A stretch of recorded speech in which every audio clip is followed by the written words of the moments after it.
Pisces, welcome to your astrology reading for the month of July. So the way this is structured, this is applicable for your rising sign, your sun sign, and your moon sign. Probably more your rising sign than anything else. So your rising sign is how other people perceive you. Your sun sign is how you express yourself.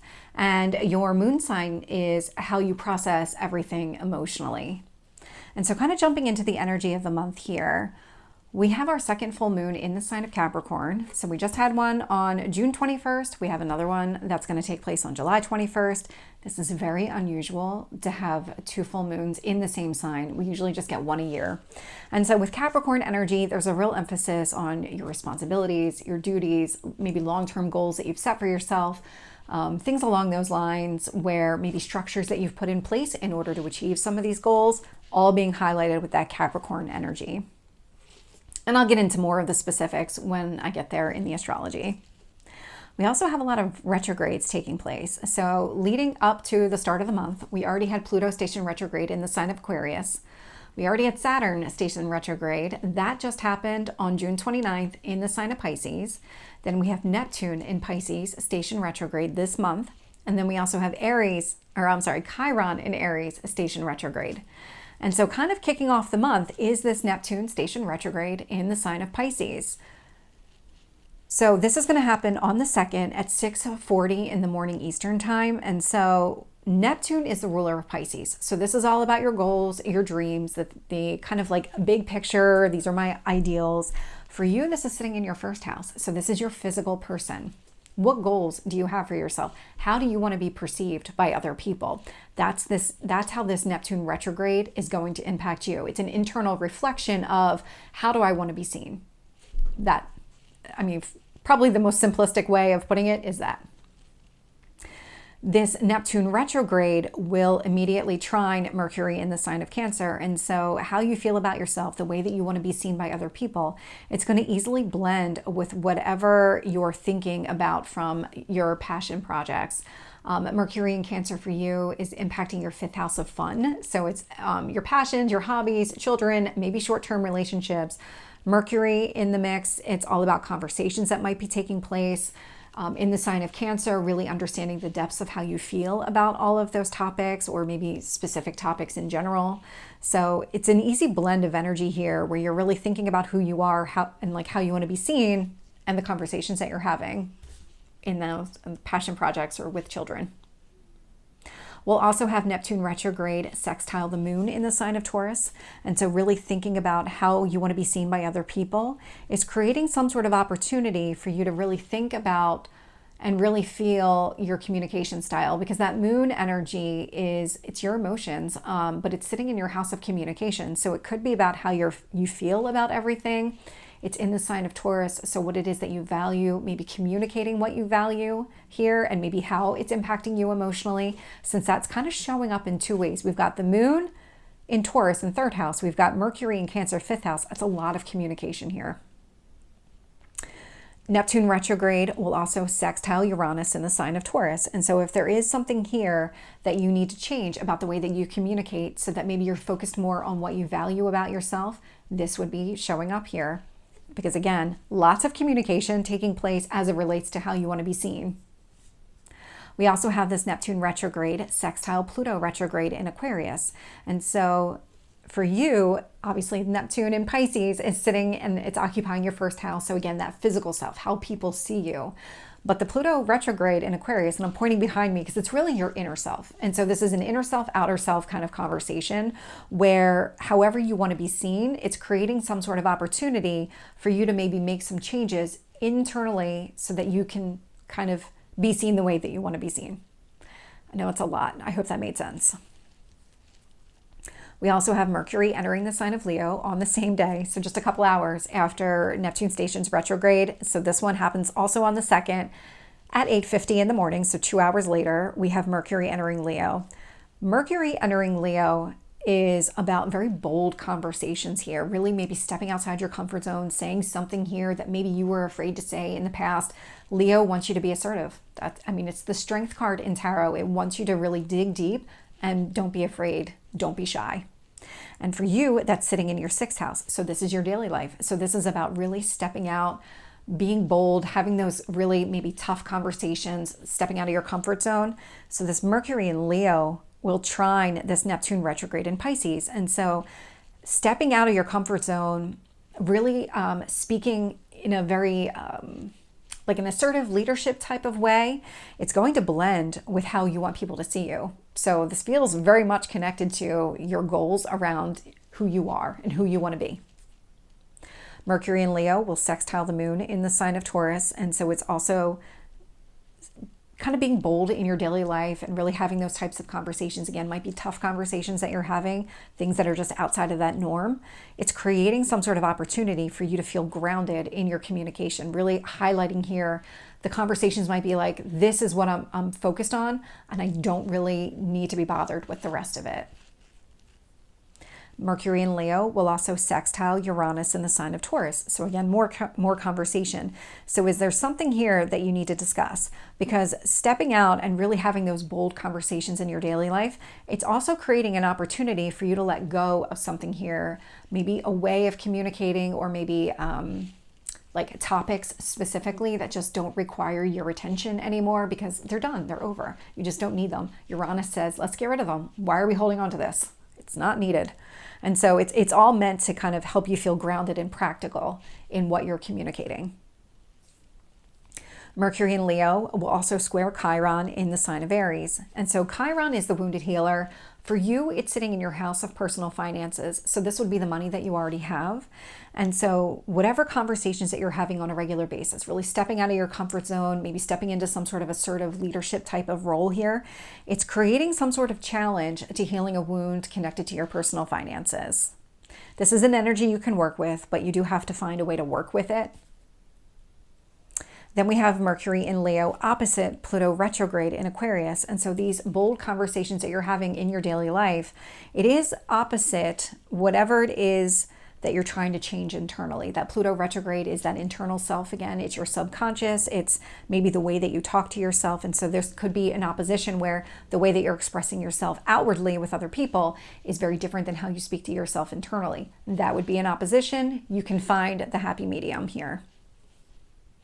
And then on the 5th, we have the new moon in the sign of Cancer. So that's going to happen at 6:57 in the evening Eastern time. And so when this happens, we've got the sun and the moon at the same degree point. So it's a blend of energies all sitting in Cancer. So this is really focused on how you feel about everything. The moon is the ruler of Cancer, so it's really more of that type of energy. And for you, it's all sitting in your 5th house. 5th house being passion projects, hobbies, children, short-term relationships, all of those things. So how do you feel about literally your house of fun? That's kind of what it's called. So it's really positive in that way. This new moon's really positive for you. Because then we also have this sun and moon, so this new moon, conjunct Venus in the sign of Cancer. So Venus is about what you value. It could be bringing things together. Emphasis here might be on relationships, just because Venus does like to bring things together, and it's about what you value. But 5th house is short-term relationships, so really more of those like non-committal type of relationships, or let's explore it and see if it could become a 7th house relationship, where it could become a marriage type of partner. The sun and moon will also trine Saturn retrograde in Pisces. And so this new moon, and really kind of you understanding the depths of how you feel about your passion projects, hobbies, things like that, kids, all of those things, it's creating, well, it's not really creating because it's an easy blend of energy, but what it's allowing you to do is keep working on yourself. You have this vision for how you want to be seen by other people. Saturn retrograde means that you're internally working on how you want to be perceived by other people. So it's not like you're getting plastic surgery or anything like that. This is really an internal working on yourself in a way so that you can portray yourself physically the way that you want to be seen. We also have the sun and moon sextile Mars in the sign of Taurus. And so this new moon, and really again emphasizing how you feel about 5th house energy, so your passions, children, short-term relationships, it's creating some sort of opportunity for you to take action in your communication. So there's something here about this would be something that might be a little bit bold of a conversation, because Mars likes to separate things. So it's not really going to be subtle. at all. Mars is not subtle at all. It is the god of war. And so it will be very bold and very dynamic in that way, but it's sitting in your house of communication in the sign of Taurus, which is very grounded and practical. And so it's really about removing anything that just isn't grounded in, I want to say grounded in reality, but that may be true, but it's more about, it's just not practical for you. And so don't communicate that way or something along those lines, or maybe don't allow yourself to be perceived that way, or don't process information that way. Make sure that everything being processed is very grounded and very practical, with an emphasis here on what you value. So this new moon is really creating an opportunity for you to do this. It's something that you would have to take some sort of action on. The sun and moon will also square Chiron in the sign of Aries. And so it's actually going to square Aries and Libra. And I'm saying that in general because we have Chiron in Aries, but we're also in Aries Libra eclipse season. So we have the north node in the sign of Aries. We've got the south node in the sign of Libra. And the way that this moon is situated, this new moon, so it's the sun and the moon, it's going to create obstacles and challenges to healing whatever wound came to the surface as it relates to your personal finances. North node is there. So what actions do you need to take in order to heal from it? Because the north node is about what is it you need to do? What actions do you need to take? Whereas the south node in the sign of Libra, you might feel really comfortable with maybe the money that's coming in from an outside source, meaning your spouse's money. This could be something connected to debt where you feel comfortable with the debt that you have. You feel like it's very balanced with that Libra energy. This could be related to earned income, inheritance. All of these things are kind of incorporated in that 8th house energy. And so however you feel about your passion projects or children or something like that, it's also creating a square to whatever stability that you feel like you have right now as it relates to money that you don't currently have in your account. So again, like earned income, things like that. It's all square energy. You would just have to find a way to work through it. That's really all the squares represent. It's something, think of it like a Saturn type of energy where you just have to really put the effort in order to get through it. Then on the 11th, we have Venus enter the sign of Leo. And so Leo for you is sitting in your 6th house of daily life. This one is, I really love this one. So Venus in the sign of Leo wants to bring things together, but wants to bring things together in a very bold, dynamic way. And in your daily life, there's an extra emphasis here on what you value because Leo is very authentic to you. I've never known a Leo person who was not just themselves all the time. And in your daily life and Venus focused on what you value, it's really that energy kind of amplified. You really want to hold on to what you value here. It doesn't really make sense for you to focus on anything else. You want to be authentic to who you are. It is going to easily blend with whatever changes you want to make to yourself so that people see you the way that you want to be seen. Venus and Leo will also sextile the moon in the sign of Virgo. Virgo for you is your 7th house. So your one-to-one relationships, your spouse, if you're married, that type of energy. And so how you are in your daily life, really holding on to what you value and really not letting anybody tell you different. It's creating an opportunity for you to maybe heal something emotionally as it exists in that relationship. There might be something here about your connection. It might be about seeing something differently, because I'm definitely getting that where you are kind of really being very dynamic and you want to bring things together in your daily life. And so that might require some sort of healing to take place within this significant relationship here. And with that moon in Virgo, you're going to really understand what you need to do. Virgo is the thinker, but moon's your emotions. So you might be thinking about, okay, what do I need to do to heal this? Because Virgo wants to heal it. We'll also have Venus and Leo sextile Uranus in the sign of Taurus. And so when it comes to your daily life and what you value about it and really holding on to that, really amplifying that, it's creating an opportunity for you to make changes in the way that you communicate, or maybe even what you communicate about. Because Uranus, again, doesn't want to hold on to things that just don't have any value for you. We have Venus and Leo will square Chiron in Aries. And so again, really holding on to what you value in your daily life. It's creating some sort of obstacle or challenge to a financial wound that's coming to the surface here with that Chiron energy sitting in your 2nd house of personal finances. You know that there's some sort of action you need to take in order to heal that wound, but it doesn't feel like now is the right time to take some sort of action here. We'll also have Venus in Leo opposite Pluto retrograde in Aquarius. And so for you, 6th house, 12th house type of energy, where really holding on to what you value in your daily life is opposite any kind of internal changes that are taking place here.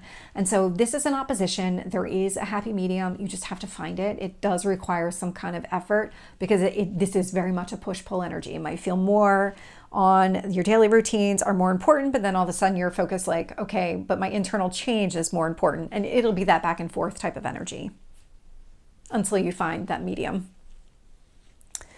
Then we have Mars enter the sign of Gemini. So that's going to happen on the 20th at 4:43 in the afternoon Eastern time. And so Mars in Gemini. Gemini is all about getting into the details. Mars is the planet of action. So whatever actions you're taking here, you understand all of the details. So this is very much an informed action that you're taking. It's also about seeing the truth of the situation. So you have everything that you need in order to make that informed decision to take that action. And so for you, that's sitting in your 4th house of home. So Mars and Gemini immediately trines Neptune retrograde in Pisces. So whatever actions you want to take at home easily blends with how you want people to see you. Because again, that Neptune and Pisces energy is your physical person. Mars and Gemini will also sextile Moon in Virgo. And so the actions that you take at home are also going to create an opportunity for you to heal something within your significant other, your relationship there, your spousal relationship. Then we also have Mars and Gemini sextile Uranus in the sign of Taurus. And so the actions that you're taking at home, those informed actions that you're taking, it's creating some sort of opportunity for you to make changes in the way that you communicate. Mars in Gemini will also square Chiron in Aries. We will see a lot of squares to Chiron in Aries until the end of the month, where we start to see opportunities to heal this wound that's coming to the surface. And because the wound is actually really coming to the surface at that point.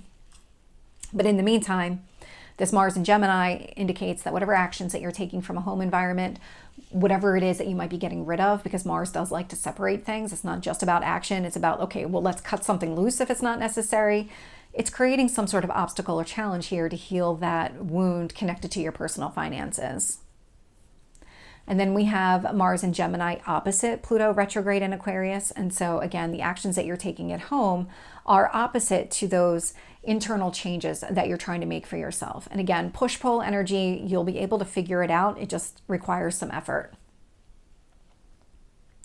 And then we have our second full moon in the sign of Capricorn. So that's going to happen on the 21st at 6:17 in the morning, 1 month after the last one.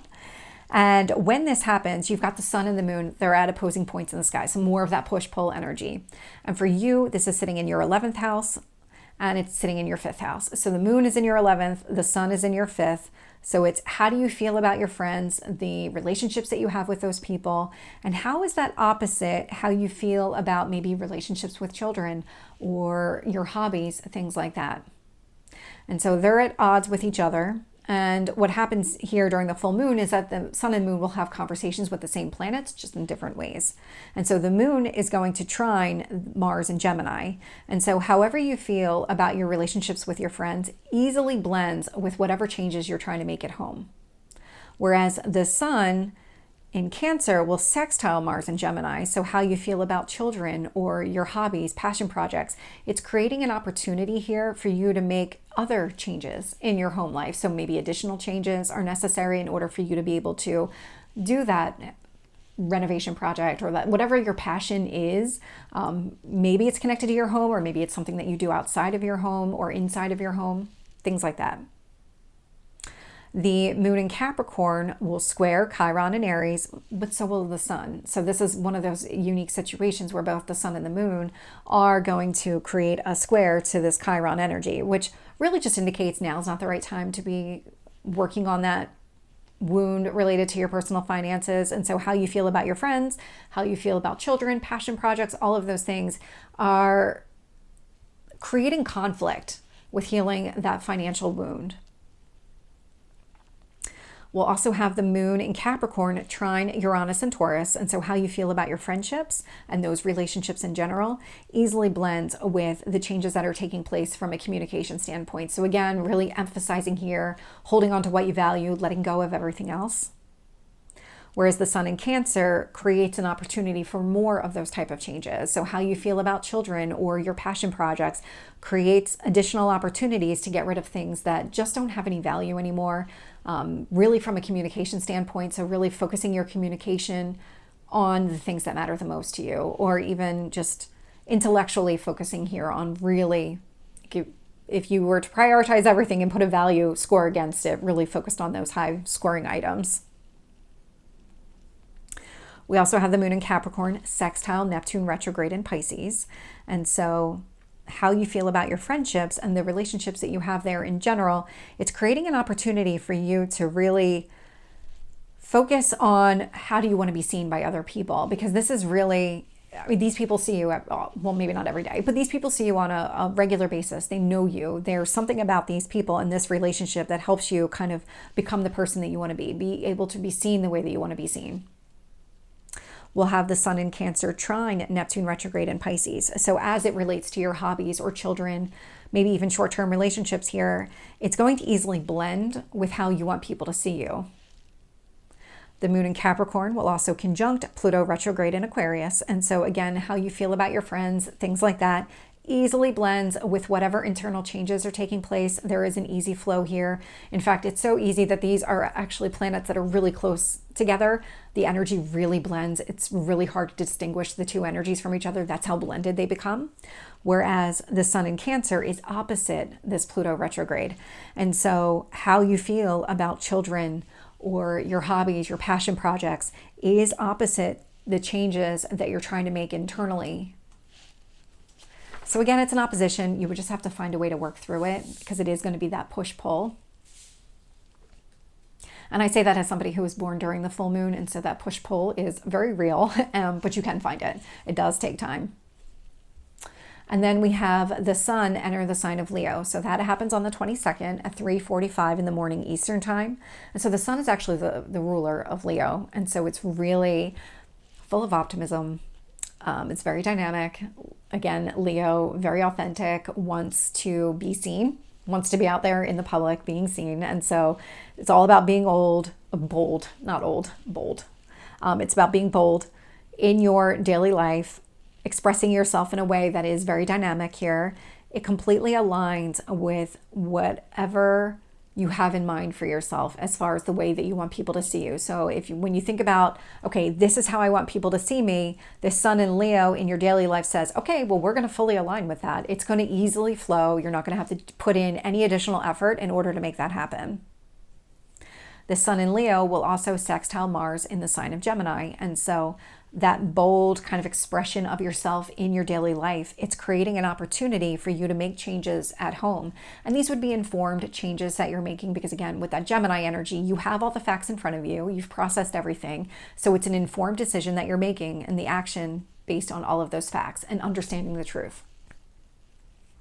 The sun in Leo will also sextile Uranus in the sign of Taurus. And so that bold kind of self-expression in your daily life, it's creating an opportunity for you to continue making changes to the way that you express yourself, or the way that maybe you're processing information, or the way that people kind of understand you, because that's all third house energy. And then the sun in Leo will be opposite Pluto retrograde in the sign of Aquarius. And so being bold, really expressing yourself that way in your daily life is opposite to the changes that you're trying to make internally for yourself.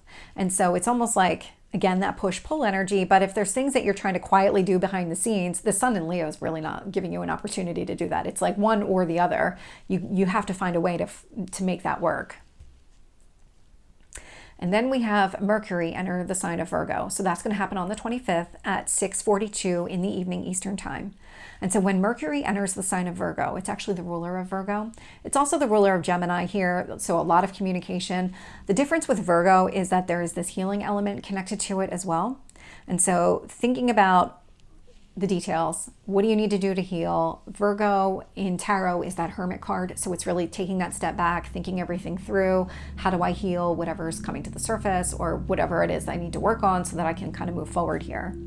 And so with this Mercury in Virgo, it will immediately trine Chiron in Aries.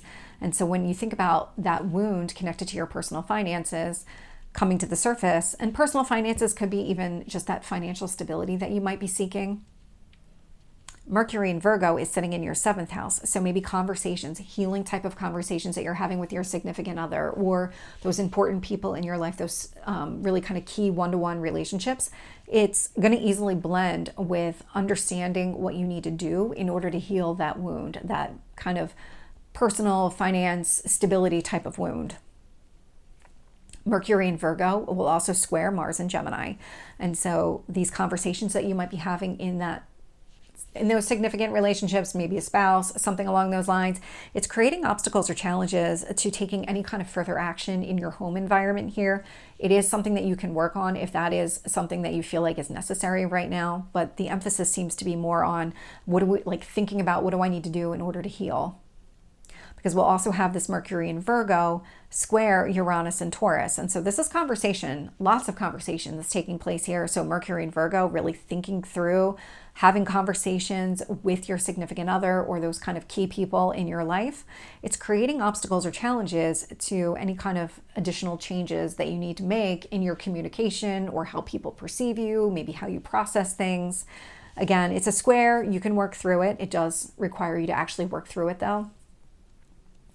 And then we have Chiron station retrograde. So that's going to happen the next day on the 26th at 9:59 in the morning Eastern time. And so when Chiron stations retrograde, this is about wounds coming to the surface. Chiron is the wounded healer, but in the sign of Aries, Aries is all about action. It's ruled by Mars. It wants to do something. It doesn't want these wounds just sitting out there. And so for you, again, sitting in your 2nd house of personal finances, the things that you value, maybe some sort of stability connected to it as well.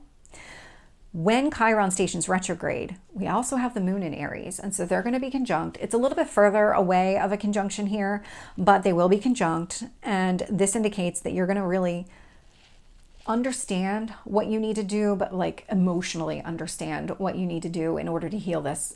How is this impacting you? How is this wound affecting you on a regular basis? Or maybe underlying all of your decisions. And so that moon energy really wants to dig deep into the emotional impact of this, and so that it will help inform the decisions that you make, the actions that you take in order to be able to heal it. We'll also have Chiron retrograde trine Mercury in the sign of Virgo. And so this wound that's coming to the surface, it's going to easily flow, and we saw it the day before, with whatever conversations that are taking place within your spousal relationship, your significant other, those key relationships in your life. So the conversations that are happening there, some sort of healing is going to take place. It's actually going to help heal this wound as well. It's going to easily blend with whatever it is that you need to do in order to heal that kind of maybe personal safety or security type of wound that's coming to the surface. We'll also have Chiron retrograde trine Venus in the sign of Leo. And so really kind of focus here, Venus and Leo, in your daily life. What are you trying to bring together? What do you value in your daily life? Really emphasizing that here also kind of helps heal that wound, that kind of personal security, that personal stability type of wound that's coming to the surface.